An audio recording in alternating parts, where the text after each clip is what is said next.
संसद सत्र की तैयारी, कांग्रेस ने पकड़ा मोदी शाह का खेल। परिसीमन के लिए 36 सांसदों की तलाश में निकले अमित शाह। जी हाँ, क्या परिसीमन बिल के लिए मोदी सरकार दोबारा संसद का विशेष सत्र बुलाने की तैयारी में है? क्या जयराम रमेश ने संसद का सत्रावसान ना होने के पीछे मोदी शाह की रणनीति पकड़ ली है? और क्या 2/3 बहुमत जुटाने में जुटी बीजेपी के सामने दक्षिणी राज्यों और जस्टिस केएम जोसेफ की चिंता बड़ी मुश्किल यहाँ पर उनके लिए बन गई। आज इस रिपोर्ट पे आपको सब कुछ यहाँ पर बताऊंगी, कैसे यहाँ पर जयराम रमेश ने मोदी शाह का यहाँ पर खेल पकड़ लिया, वो आपको दिखाऊंगी। क्यों कहा जा रहा है कि संसद सत्र जो है फिर से शुरू हो सकता है, कैसे यहाँ पर परिसीमन को लेकर चंद्रबाबू नायडू और दक्षिणी राज्यों की चिंता क्या है वो भी आपको बताऊंगी। और इसी बीच एक जज हैं, उन्होंने यहाँ पर टिप्पणी दे दी है जिसने मोदी शाह की मुश्किलें यहाँ पर बढ़ा दी है, तो वीडियो को अंत तक जरूर देखिएगा।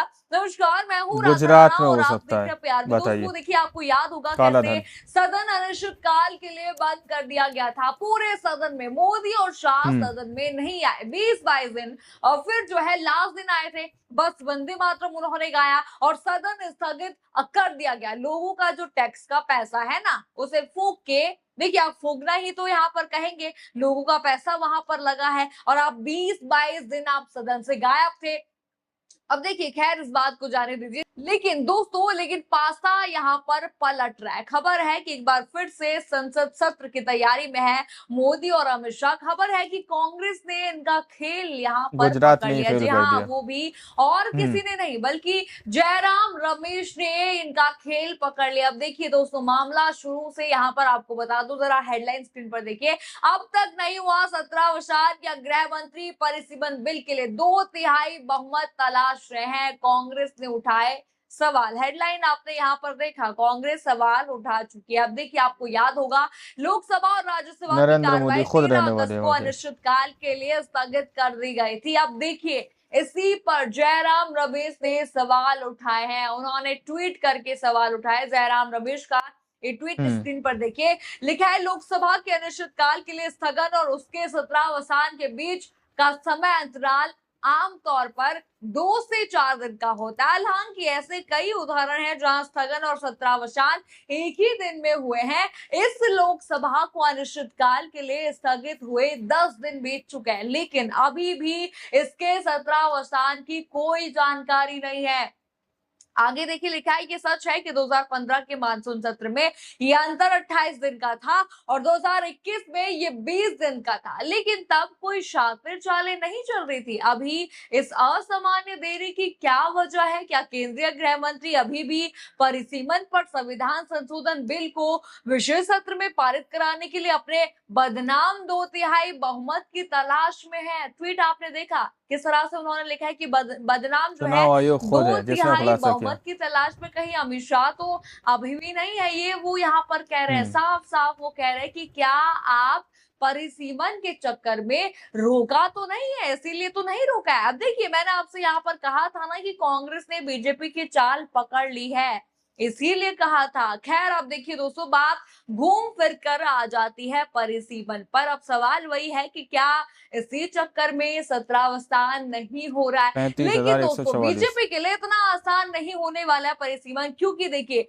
एक तो इनके सहयोगी चंद्रबाबू नायडू, वो इसमें भाजपा का समर्थन नहीं करने वाले, साफ यहाँ पर दिख रहा है। क्योंकि अगर वो समर्थन करते हैं तो काफी बड़ा वोट बैंक उनसे नाराज हो जाएगा, अगली बार सत्ता में आना उनके लिए मुश्किल हो जाएगा। अब देखिए, दूसरा तो सुप्रीम कोर्ट के जज ने ही सवाल यहाँ पर उठा दिया। जरा बड़ी हेडलाइन स्क्रीन पर देखिए, परिसीमन पर जस्टिस केएम जोसेफ की चिंता, बोले दक्षिणी राज्यों के वोटों का महत्व कम हुआ तो क्या होगा? हेडलाइन आपने यहाँ पर देखा, यहाँ पर जज ने ही सवाल खड़े कर दिया। अब देखिए, बता दूं जरा इसी पर रिपोर्ट आप स्क्रीन पर देखिए। देश में प्रस्तावित परिसीमन को लेकर बहस के बीच सुप्रीम कोर्ट के पूर्व जज जस्टिस केएम जोसेफ ने दक्षिण भारतीय राज्यों के प्रतिनिधित्व से जुड़ी जो है चिंता जाहिर यहाँ पर की है। उन्होंने आशंका जताई है कि अगर भविष्य में जनसंख्या के आधार पर लोकसभा सीटों का पुनर्वितरण यहाँ पर किया जाता है तो दक्षिणी राज्यों के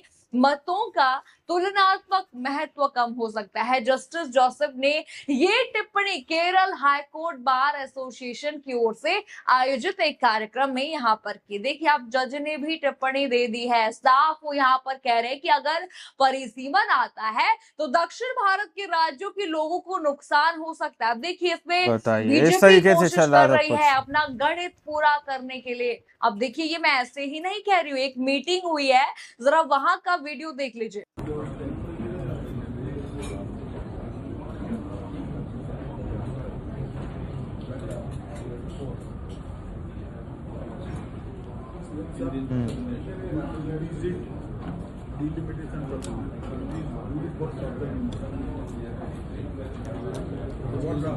देखा आपने वीडियो, सब यहाँ पर दिख रहे हैं। इसमें नायडू हैं, विजय हैं, अमित शाह हैं, कई मंत्री यहाँ पर नेता आपको दिख जाएंगे। अब देखिए, बता दो, दक्षिणी राज्यों की 31वीं सर्दर्न जोनल काउंसिल की बैठक है ये, जो तमिलनाडु के महाबलीपुरम में यहाँ पर हुई थी। इसमें सब थे। बैठक की अध्यक्षता केंद्रीय गृह मंत्री अमित शाह ने यहाँ पर की, और गुजरात में इसमें हो सकता दक्षिणी है, राज्यों के बताइए। मुख्यमंत्री थे, मंत्री थे काला धन। और प्रतिनिधि शामिल हुए। अब जैसे ही ये तस्वीरें सामने आई, वीडियो सामने आई, सब जो है अगर यहाँ पर किसी बात की चर्चा यहाँ पर इस मीटिंग के बाद हुई है तो वो थी परिसीमन की। क्या कहीं परिसीमन के लिए इकट्ठा तो नहीं किया है अमित शाह ने, ये चर्चा वहां पर हो रही थी। लेकिन सुप्रीम कोर्ट के जज ने फिलहाल संकट ला दिया है मोदी और शाह की रणनीति पर। अब देखिए, एक तरफ जयराम रमेश ने पोल यहाँ पर खोलकर रख दिया है कि आप जो है बिल पास कराना यहाँ पर चाहते हो, तभी तो सत्रावसान नहीं कर रहे हो। एक बात यहाँ पर ये सही भी लगती है। फिलहाल अब गुजरात ने देखना ही यहाँ फेल पर कर ये दिया। भी होगा, क्या सच में दोबारा सत्र शुरू होगा? क्या बीजेपी का 360 का गणित पूरा होगा, या सुप्रीम कोर्ट के जज ने बीजेपी के मंसूबों पर फिलहाल पानी फेर दिया? लेकिन दोस्तों, बीजेपी के लिए परिसीमन का रास्ता इतना आसान यहाँ पर दिखाई नहीं देता है। एक तरफ दक्षिणी राज्यों के राजनीतिक दलों की चिंता है, प्रोटेस्ट अलग कर रहे हैं, दूसरी तरफ चंद्रबाबू नायडू जैसे अहम सहयोगी, यहाँ पर उनका नरेंद्र रुख मोदी भी खुद रहने बदलता वाले हैं वहां हुआ पे। नजर आ रहा है। कांग्रेस से भी उनकी नजदीकियों की चर्चा है, और अब जो है जस्टिस के.एम. जोसेफ की चिंता ने भी इस बहस को नया आयाम दे दिया है। तो कुल मिलाकर दोस्तों, कहानी फिर से वही आकर खड़ी हो गई है, परिसीमन। क्या जयराम रमेश ने मोदी सरकार की कोई बड़ी राजनीतिक रणनीति यहाँ पर पकड़ ली है? क्या संसद का सत्रावसान जानबूझकर रोका गया है? क्या मोदी शाह 2/3 बहुमत का गणित पूरा करने में जुटे हुए हैं? आपको क्या लगता है, क्या जयराम रमेश ने मोदी शाह की कोई बड़ी चाल पकड़ ली है, या फिर सत्रावसान में देरी की कोई जो है दूसरी वजह यहाँ पर आपको लगती है? अपनी राय हमें कमेंट बॉक्स में जरूर बताइए। खबर आपको पसंद आई हो तो वीडियो को लाइक करें, शेयर करें और चैनल को सब्सक्राइब करना बिल्कुल मत भूलिएगा, और बने रहिए पीआरबी के साथ। धन्यवाद।